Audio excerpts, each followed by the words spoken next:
Depuis le premier vol du russe Yuri Gagarin en 1961, les hommes n'ont cessé d'imaginer des moyens de plus en plus innovants pour accéder et évoluer durablement dans cet espace. L'ISS, donc la Station Spatiale Internationale, c'est la seule station orbitale en service. Elle représente une étape majeure pour la connaissance et la maîtrise de ce monde fascinant, en permettant de faire travailler et vivre l'homme dans l'espace. Elle est occupée en permanence par un équipage international qui se consacre à la recherche scientifique dans l'environnement spatial. La naissance de l'ISS.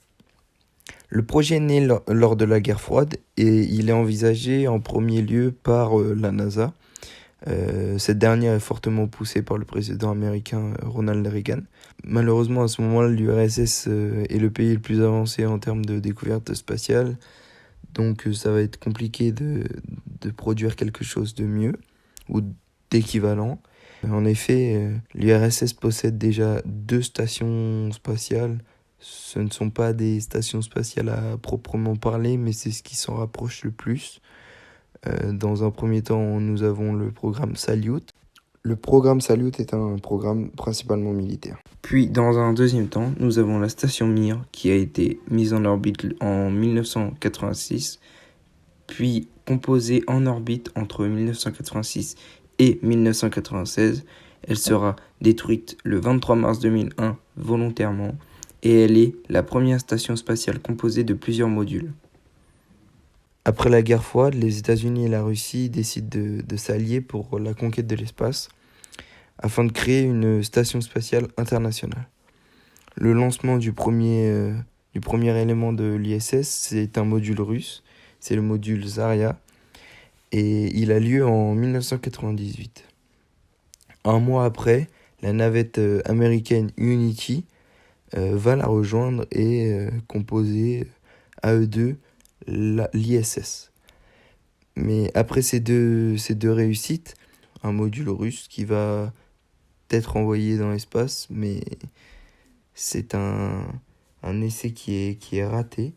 Et donc on a durant 1 an et demi l'arrêt de toute opération spatiale à cause du nombre de débris dans l'espace et à cause de la perte financière que cela a engendré. Heureusement, les opérations vont reprendre en 2000 et 3 astronautes vont aller dans la station spatiale.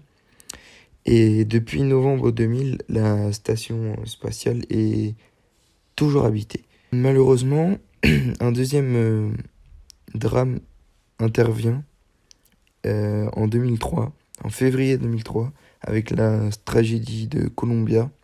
Et ça va encore une fois arrêter les opérations spatiales durant à peu près 2 ans. Depuis, la configuration de l'ISS est modifiée et elle intègre des modules scientifiques européens et japonais, les Columbus et les Kibo. Et en 2011, la station spatiale comporte 13 modules pressurisés et l'assemblage des composants non pressurisés est achevé. La station spatiale ne va avoir de cesse de prendre de l'ampleur. De nouveaux projets sont mis sur la table et des extensions sont à prévoir pour le futur. La construction de l'ISS est une construction qui est très très coûteuse. Elle est estimée entre 115 milliards et 150 milliards de dollars. Pour réaliser ce projet, la coopération de nombreux pays a été obligatoire. Il y a des pays qui sont les principaux fondateurs et les principaux investisseurs de cette station spatiale.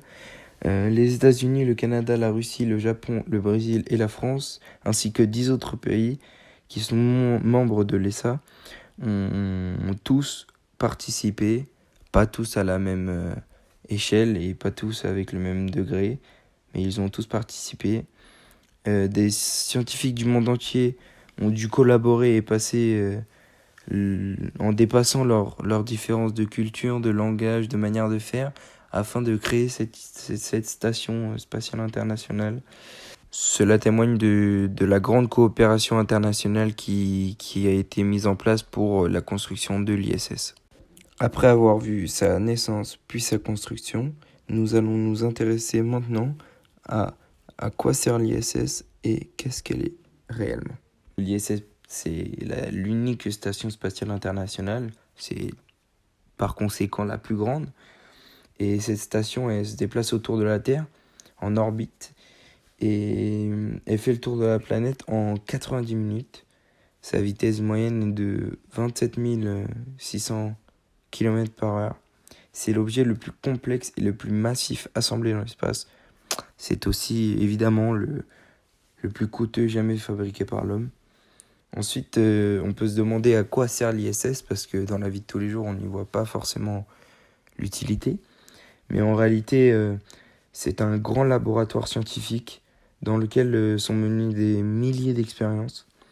Elle tire avantage de la microgravité exercée sur la station, grâce à laquelle sont réalisées des expériences très difficiles à prévoir sur Terre. Et ces expériences, elles sont menées principalement sur les domaines de la santé et sur les domaines de la physique des fluides, mais aussi sur la recherche sur les matériaux. Elle a permis bon nombre d'avancées dans la physique quantique notamment, et certaines avancées, de grandes avancées, sont à prévoir dans le domaine de la santé. Donc ensuite, on pourrait se demander à qui appartient l'ISS. L'ISS, étant donné son statut d'international, elle n'appartient à personne. Cependant, chaque module produit par soit les Européens, les Japonais, les Américains, etc., leur appartiennent. Par conséquent, tous les pays qui ont investi dans la station internationale ont décidé de signer un traité qui stipule que tous les pays qui ont investi peuvent faire appliquer leurs lois dans leur module. C'est-à-dire que si un Américain vient à enfreindre la loi dans un module japonais, ce n'est pas la loi américaine qui s'appliquera à lui, mais la loi japonaise. Là, il y a une question qui se pose, c'est pour les Européens, étant donné que ce n'est pas qu'un seul pays comme là pour le Japon, c'est l'ensemble de plusieurs pays d'Europe.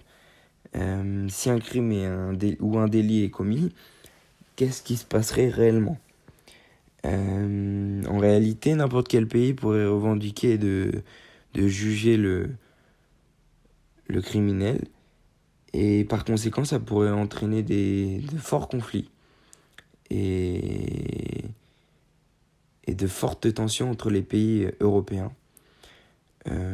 Cependant, aucune jurisprudence n'existe dans l'espace, et donc par conséquent, étant donné que la majorité des espaces pressurisés et habitables dans l'ISS sont russes ou américains, donc par conséquent, ces deux pays ils pourraient revendiquer le droit de jugement dans n'importe quel module. Après, étant donné que ce sont des professionnels et presque des diplomates, je pense qu'un cas de crime ou de délit n'est pas près d'arriver dans l'espace.